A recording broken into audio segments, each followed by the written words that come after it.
Hello, I'm Caroline Jaine, and I'm here to answer a few of your questions that have been sent to me, really around the theme of transforming adversity and my personal story. So, the first question that I've been asked is, you have said that you used to feel like a bad person.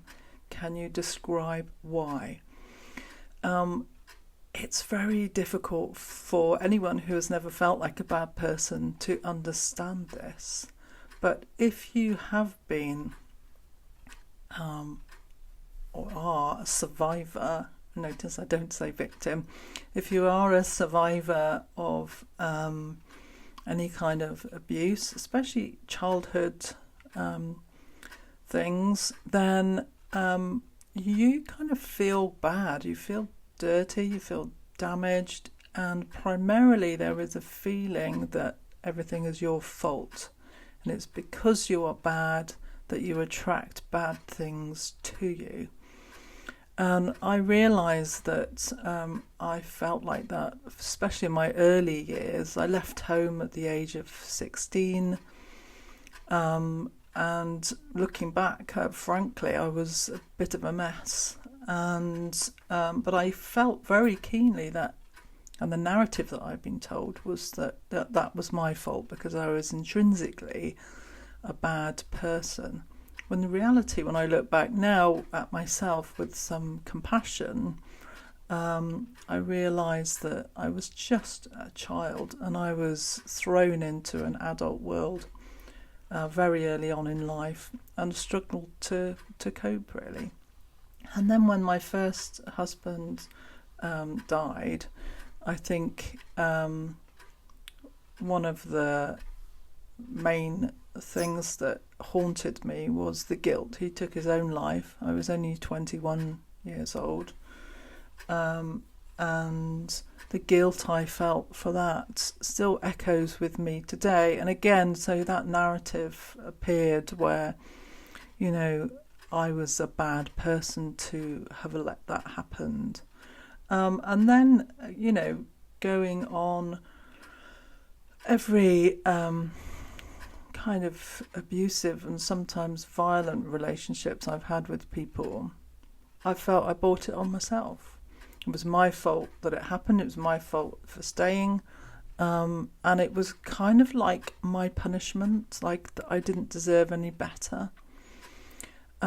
This might resonate with some people, and it's a very deep-rooted feeling and emotion, and I'm still working on it. It's taken me a lot of work and a big fat journey of self-discovery and therapy to kind of release that feeling and feel that I'm not a bad person. So hopefully that's described why to those people who can't really understand that. As a victim, you might feel ashamed or guilty.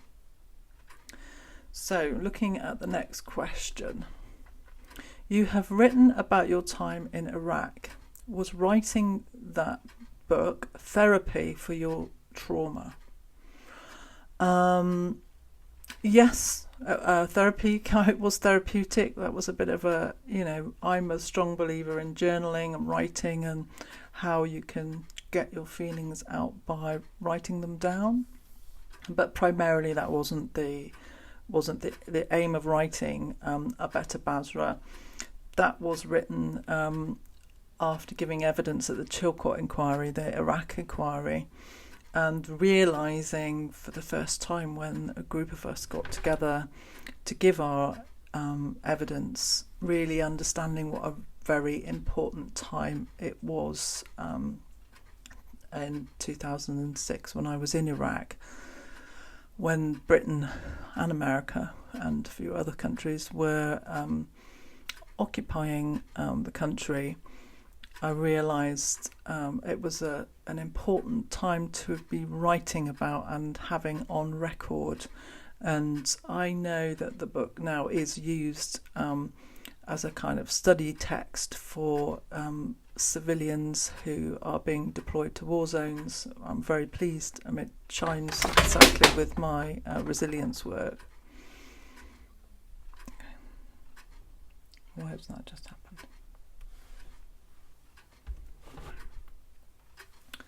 The next question. You have written about your time in Iraq. Was writing that book therapy for your trauma?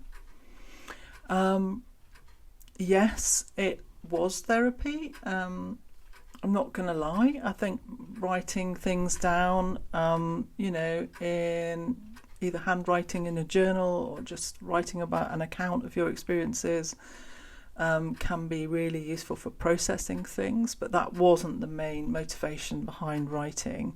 The main motivation behind writing was that a group of us had just given evidence at the Iraq inquiry, and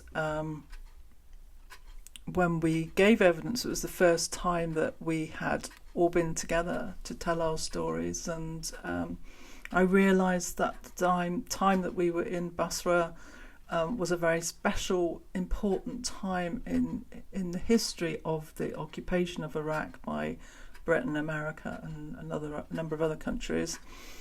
And so I felt kind of a duty to write about it. I also feel like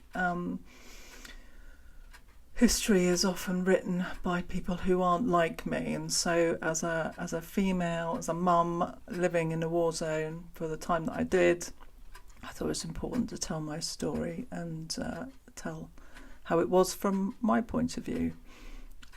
So that's why I wrote about it. I'm pleased that it's gone on to be used as a study text for civilians deployed in war zones, and that's a very important part of my resilience work, really, is making sure that people are prepared. And that's why it was written. But I would just want to say something about trauma in Iraq. I think, of course, I did have some symptoms when I left Iraq. The time that I was there was short but intense. We came under intense fire, and some civilians notably lost their lives. But I would say the symptoms I had that were related to that trauma were things like hypervigilance, bad dreams, all of which actually were a very normal response to what I'd experienced. I also was very jumpy, like if someone slammed a door, I'd jump at loud bangs, not surprisingly. And I was very lucky that I was assessed by a TRIM assessor, was a trauma risk management assessor, as soon as I came out of the country. And I was reassured that some of the things I was experiencing as a result of what had happened to me were perfectly normal and what people go through when they're processing trauma. So no long-term effects. In fact, I would say that I potentially had post-traumatic growth. The adversity I experienced there was a real catalyst for meaningful change for me. I had lots of other things to get over that were far more deep-rooted, not least still resolving some of the guilt I felt from the death of my first husband, but also being in my second husband, an unhealthy relationship, extracting myself from that in a way that was least painful for all of us. And then notably, shortly after I left Iraq, and we're talking 20 years ago now, I changed my name to Jaine. I was on a trip to India. I was delivering a training at the British High Commission there, and I visited a Jain temple by chance, and my middle name was Jaine, and I was seeking to change my surname, going through a relationship, going through a divorce. And I made Jaine my middle name, made my middle name Jaine my surname, and I put an I in the middle of the name to represent me and myself. And only later did I discover that the name Jaine means to overcome. So in terms of my resilience work, it really, I love my name, which is something I haven't always done. So I hope that answers the question. Was it therapy for my trauma? So yes and no. And no, I didn't really experience anything like PTSD. I just witnessed adversity. So the next question is, let me just check.